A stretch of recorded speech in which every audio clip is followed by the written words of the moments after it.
Welcome back to Grammar Grade 9. This is Unit 2, Lesson 17, and today we're finishing the thought, literally. Some verbs can't stand alone. They reach forward for a word to complete them. That completing word is called a complement.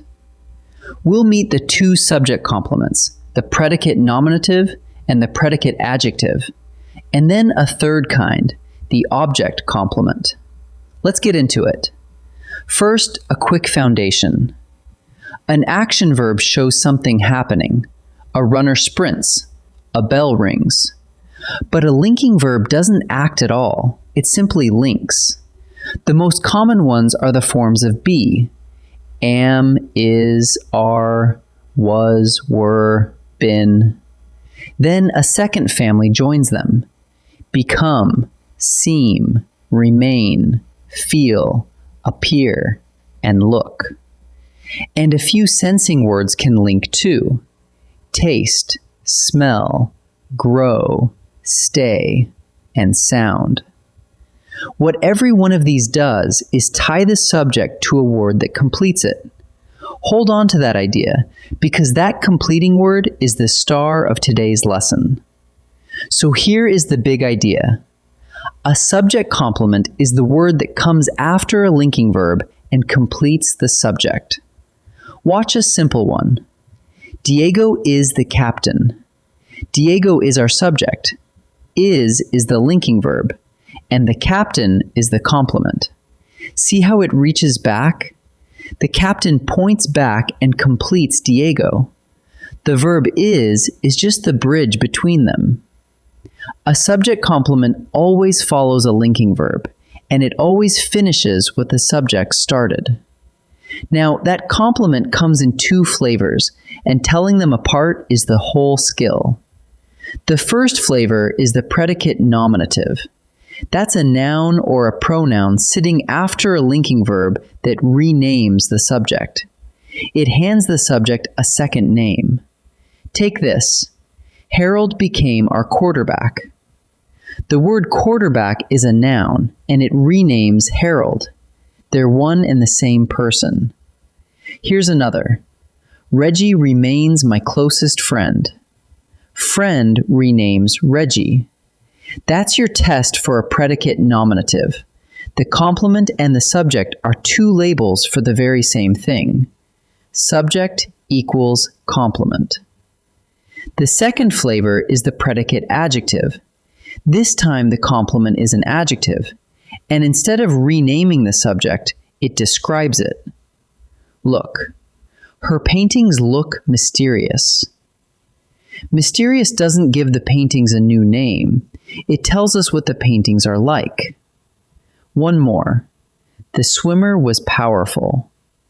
Powerful describes the swimmer. So this is the describing kind of complement. When the word after your linking verb answers what is the subject like, you found a predicate adjective. Let's put the two side by side so you never mix them up. If the complement is a noun or pronoun that renames the subject, it's a predicate nominative. If it's an adjective that describes the subject, it's a predicate adjective. Hear the difference in one pair. The leader is Diego.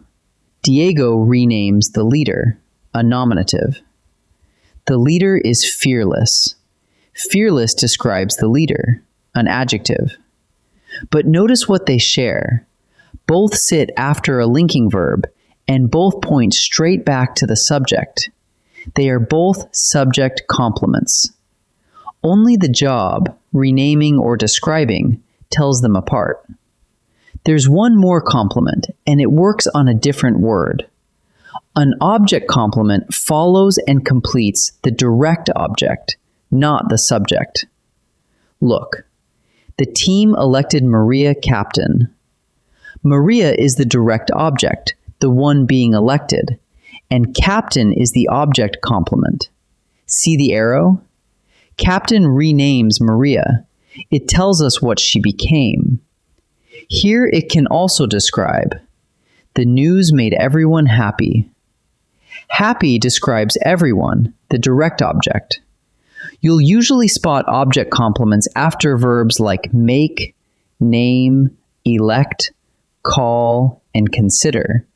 Verbs that turn a direct object into something new. Let's boil it all down to a check you can run on any complement. Step 1. Does the word come after a linking verb and point back at the subject? If so, it's a subject complement. Step 2. Decide the flavor. If it's a noun that renames, call it a predicate nominative. If it's an adjective that describes, call it a predicate adjective. Step 3. If instead the word comes after a direct object and completes that, it's an object complement. The single question behind all of it is simple. Always ask what this word points back to. Answer that, and the label follows. Let's practice. In this first set, every sentence has a subject complement. Your job is to decide which kind, a predicate nominative that renames the subject, or a predicate adjective that describes it. Pause the video and try each before I reveal the answer. The lake grew calm at dusk. Grew is the linking verb, and calm is the complement. Does calm rename the lake or describe it? It doesn't give the lake a new name. It tells us what the lake is like. So calm is a predicate adjective. Miss Ortega remained our head coach. Remained links, and coach is the complement. Coach is a noun, and it renames Miss Ortega. She and the coach are the same person. Because it renames the subject, this one is a predicate nominative. That melody sounds familiar. Sounds is the linking verb here, and familiar is the complement. Familiar is an adjective. It describes the melody rather than renaming it. So the answer is predicate adjective. Now let's widen the field. In this set, decide whether the highlighted idea is a subject complement pointing back to the subject after a linking verb, or an object complement completing a direct object. Pause and try each before I answer. The jury declared the defendant innocent. The defendant is the direct object, and innocent completes it, telling us what the jury declared the defendant to be. Since it works on the direct object, not the subject, innocent is an object complement. Nadia is the treasurer. Is a linking verb, and treasurer points straight back to Nadia, renaming the subject. There's no direct object here at all, so treasurer is a subject complement. The class named Leo president. Leo is the direct object, the one being named, and president renames Leo. It completes the direct object. That makes president an object complement. Let's gather it all up. A subject complement follows a linking verb and points back to the subject, finishing the thought the verb started. It comes in two kinds. A predicate nominative renames the subject with a noun or pronoun, while a predicate adjective describes the subject. And a separate word, the object complement, follows a direct object and renames or describes that instead. Trace each word back to what it completes, and you'll never lose your way. In our next lesson, we'll keep building the sentence. I'll see you there.